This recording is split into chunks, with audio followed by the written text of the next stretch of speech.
Hello, Jill Biggs. This is Love the Earth One again, and it's my last video, part 3 video in response to outlawing circumcision. And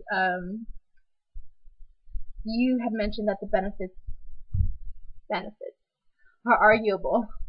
Really, there are no benefits, no medical benefits, no proven medical benefits. They're just observational, which we all can understand. As I ended with the other video, folds in the skin. If you don't bathe, bacteria gets in there, and you can get skin infections, pretty nasty skin infections. And bottom line, it's not medically necessary, and it's stated as such by many health organizations around the world, including the American Medical Association. Okay, and I actually have something on here from the American Medical Association, and I will read to you verbatim. It says that the American Medical Association supports the AAP's 1999 circumcision policy statement with regard to non-therapeutic circumcision, which they define as the non-religious, non-ritualistic, non-medically necessary elective circumcision of male newborns, which is what happens every day, all the time, every minute, here in the United States of America. So yeah, it's being done. And it's not medically necessary. So yeah, you just keep it clean. That's what that say. I mean, really, who's going to go around not bathing? This whole thing, during World War I and II, got really big because soldiers were out there and there for weeks without bathing. They were exposed to many different bacteria, and yes, they could get a UTI very, very badly there. But I can guarantee you that even a man who is circumcised, who does not bathe for weeks on end or possibly months, is still at high risk of a UTI or any other type of infection because your urethra is exposed to that. So it's bullshit. Okay, so not parents' choice. I heard you saying, oh, why not wait until the child is 5? And yes, that is definitely much more humane, because one of the reasons why they don't do like really hardcore anesthetic for the surgical procedure on infants is because they're an infant, they're a newborn, they could die from it, but they also could die and have died from the actual procedure being done without anesthetic.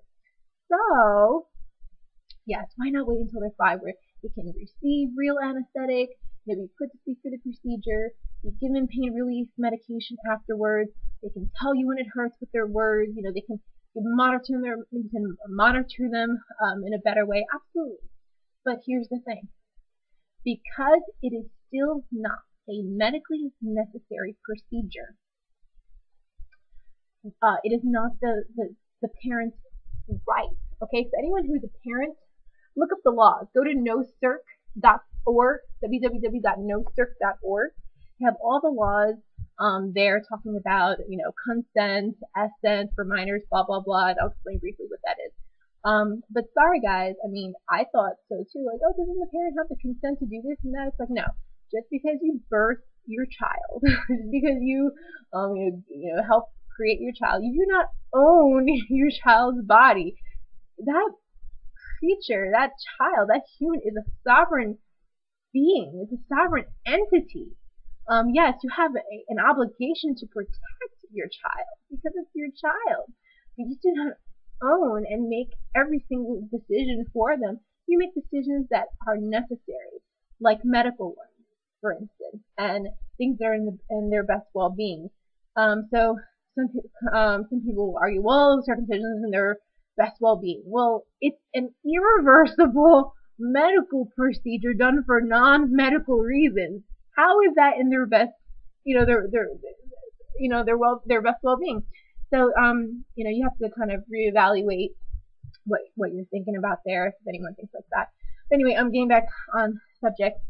So, definitely not parents' choice, because it's not medically necessary. Parents do not have the right, according to the law, to consent to this procedure. They can assent, Okay, an assent means that once the child is of age to completely understand what was done to them, they would agree. So when you assent, you assume that your child will agree with your decision that you made about its body once they're old enough to understand what was done. Exactly.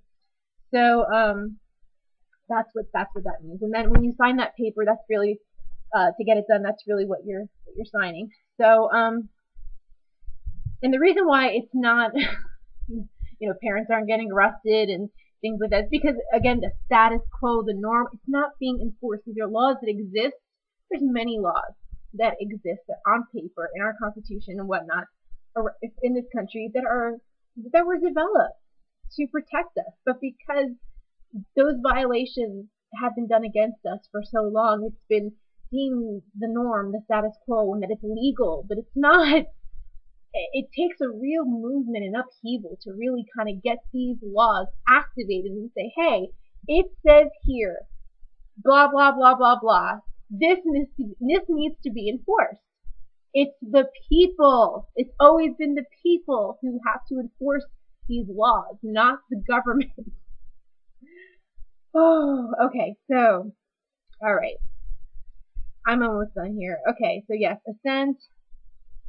That's what assent means. Therefore, okay, cutting off normal functioning healthy body parts off from non-consenting minors, this includes newborn infants, for no medical reason is unethical, a form of sexual child abuse. Yes, sexual child abuse, mutilation. You are touching that area for a non-medical reason.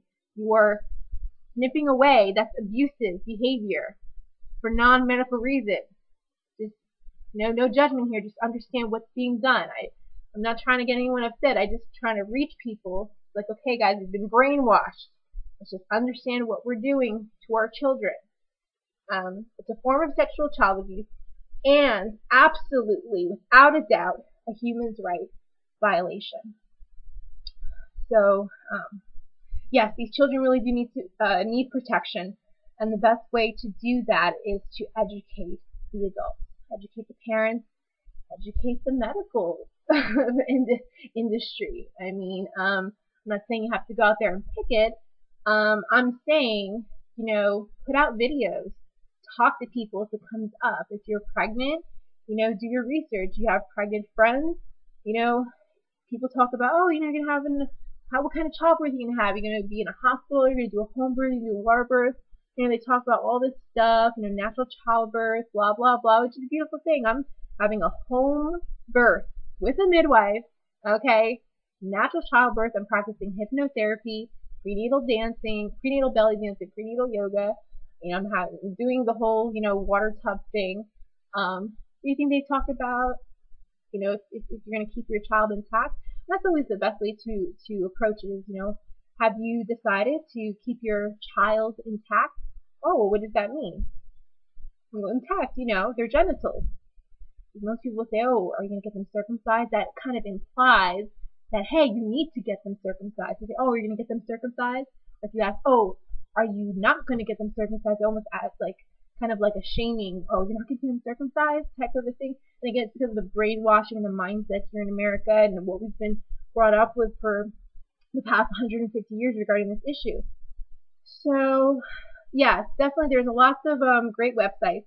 One of my favorites is www.nocirc, NOCIRC.org. And there's a few others. Let me see if I can get them real quick for you while I have 60 seconds left.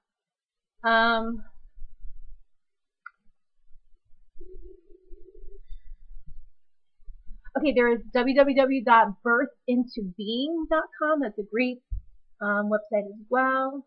And I don't have the other ones up, but yeah, that's pretty much what I have to say about it. So thank you, Jill Biggs, for letting me do the video response, and I would love to hear from you and anyone else who wants to respond to my video. I think I'll start doing more videos like this about natural childbirth, labor, intactivism, or whatever, permaculture, which is what I think I'm into, and whatnot. Okay, gotta go. Bye.